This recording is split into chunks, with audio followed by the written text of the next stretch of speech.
There are things that we find difficult to deal with when it comes to uncertainties, probabilities, complex causal relations that psychology has been looking at for decades.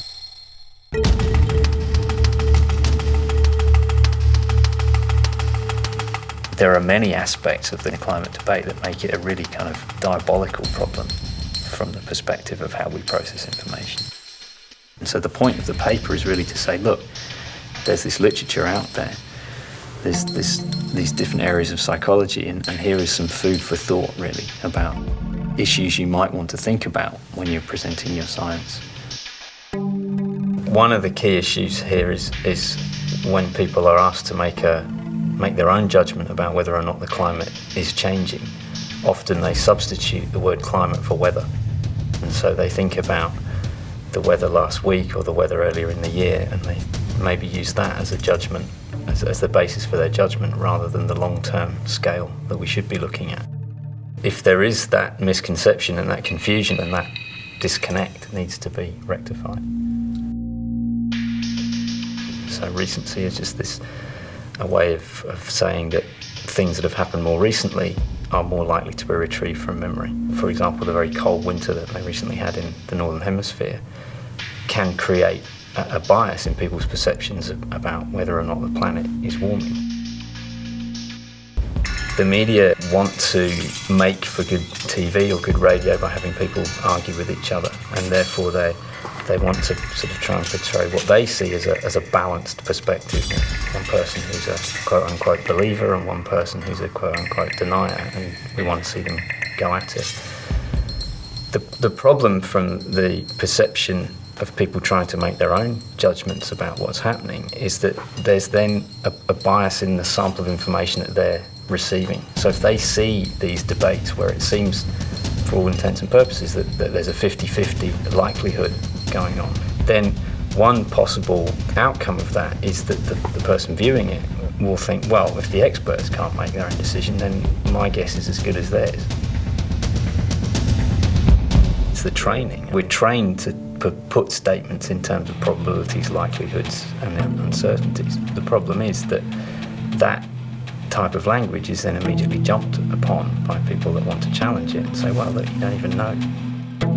When you're talking about numerical estimates, there's a phenomenon known as anchoring or anchoring and insufficient adjustment, whereby people can, if they're uncertain about a particular value, so for example, the concentration of carbon dioxide in the atmosphere, and you give them some value to anchor on, then that can sway their estimations about the actual quantity, and that can also then have an influence on the severity of the problems.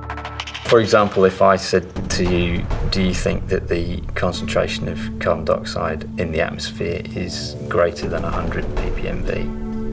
And then I asked you to make an estimate, versus if I said to you, do you think it's greater than 1,000 ppmv? And I asked you to make an estimate. If you didn't really know, then the chances are that when I gave you that 100 anchor, your estimate would be lower than if I gave you that 1,000 anchor. There's lots of research showing that people find it easier to reason with numbers if they're put into what's called a frequency format. So if I describe something as 10 out of 100 rather than 10%, that 10 out of 100 seems to lead to more kind of concrete images of what I'm talking about. And it's often the case, I think, that the climate scientists are obviously going to be typically much more adept with the facts, the figures that they're using and the concepts that they're using than the audience that they're talking to. And so having some knowledge about that, the fact that mathematical equivalence is not the same as psychological equivalence, is important. Well, there are different ways that you can describe the concentration of CO2 in the atmosphere. One way is to talk about it in terms of its just concentration. Another way is to think about how thick it would be if you collapsed it into a single layer. And if you think about it in terms of its concentration, it comes out as a very infinitesimal, small-sounding number. But if you think of how thick that makes it in a layer, then it suggests that it's 8 meters deep. And an 8 meter deep layer of CO2 somehow has a bit more impact than just thinking about this very small percentage. So the classic ways of thinking about how people make judgments and how people make decisions is to take a rational model. But of course, we're not just pure number crunchers when it comes to these sorts of decisions, and emotions play a very strong role. And in a complex issue like climate change, emotional appeals, if you like, can have some important influences. And this again gets back to the analogy or using kind of emotive imagery to try and display what the possible outcomes of climate change are, and to try and make those again more concrete, to try and get people to use the images which then can feed into the affect, the emotion that they then put into their decision. Important caveat here, though, I think, is that there's research showing that people have a what's called a kind of finite pool of worry, so that you don't want to overload them with these catastrophic outcomes, because then there's a real danger that people will just throw their hands up and say, well, it's too late. Another issue that comes up in a lot of the research that's out there looking at the connections between psychology and climate change is this notion of temporal construal or temporal discounting. So how we think about decisions and impacts of things in the near future versus the distant future. So if you think about the possibility of sea level rises in 50 years, then you have the kind of abstract idea of what that might be. But if you think about the possibility that the river near your house is going to break its banks on Saturday, then you might have a very concrete image of what that will do to your living room carpet, for example.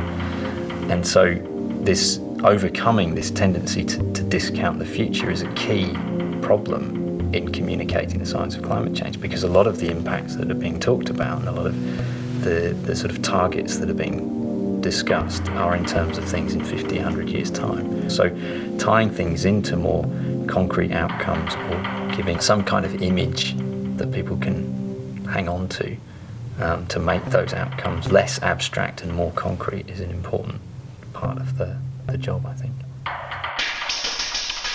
One of the key insights from work looking at people's decisions under uncertainty and choices made under risk, or in this case, the uncertainty of what's happening to the climate, is that people are much more affected by loss than they are by the equivalent gains.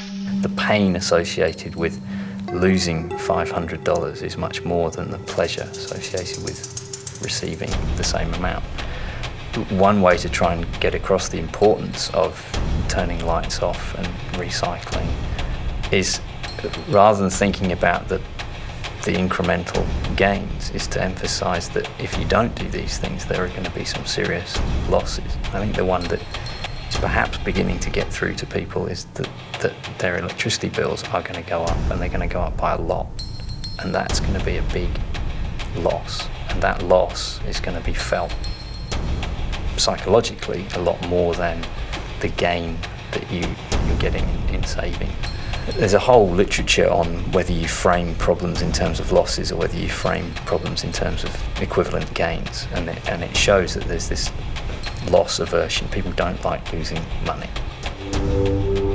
If you take an analogy of smoking and lung cancer, so for most of us, our mental model, if you like, of or causal model, if you like, of the relations between putting a cigarette in your mouth and inhaling the smoke, and what that may have, the effect that may have on your lungs, and therefore your likelihood of getting lung cancer.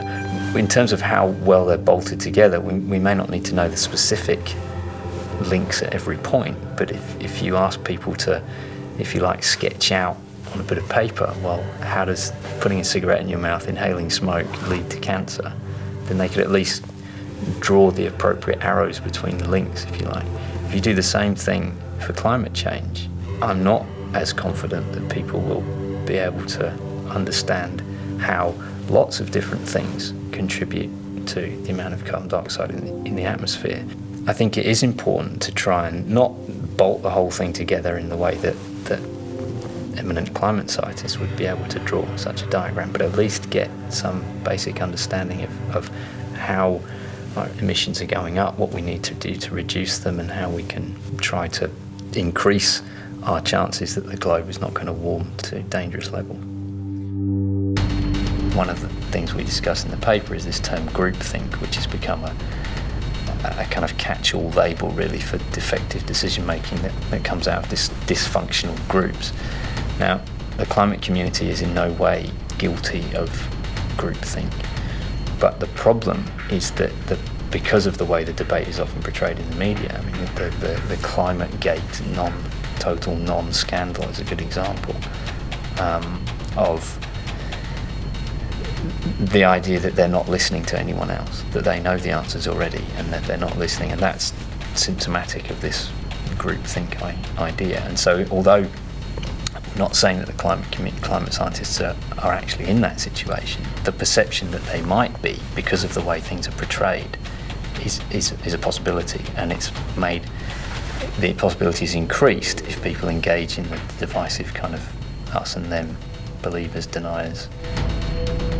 There's some interesting work on the way that sort of skepticism and the denier culture has developed in other situations, and how eventually the fact that the arguments that the skeptics are holding become increasingly untenable as the evidence mounts against them, and eventually they drop away, and then things have to start moving. And I think that, you know, the idea that the weight of their own inconsistencies in their arguments will be the ruin of them in the end.